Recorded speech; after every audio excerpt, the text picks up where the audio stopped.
ముఖ్యమంత్రి వైఎస్ తూర్పుగోదావరి జిల్లాలో పర్యటించారు. చేబ్రోలులో ఓ ప్రైవేట్ ఇంజనీరింగ్ కళాశాల ప్రారంభించిన తర్వాత కాకినాడ చేరుకున్నారు. నగరంలోని దుమ్మలపేటలో 7.5 కోట్లతో నిర్మించిన రాజీవ్ గృహకల్ప సముదాయానికి ప్రారంభోత్సవం చేశారు. సరైన సౌకర్యాలు లేవంటూ రాజీవ్ గృహకల్ప లబ్దిదారులు ముఖ్యమంత్రిని నిలదీశారు. ఈ నెలాఖరు కల్లా సమస్యలను పరిష్కరిస్తానని వైఎస్ హామీ ఇచ్చారు. కాకినాడ పర్యటన పూర్తి చేసుకున్న తర్వాత రాజమండ్రి బయలుదేరి వెళ్లారు.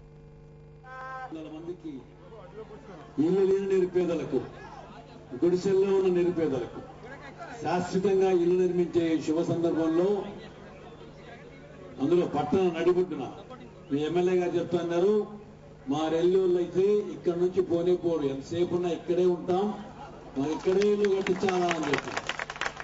ఎంతైనా కష్టపడి ఇక్కడే 3 ఎకరాలు స్థలం తీసినామండి. దాంట్లో ఈ 600 మందికి ఇల్లు కట్టించే ప్రయత్నం చేస్తున్నాం. పోమంటే పోరు ఉంటుంది.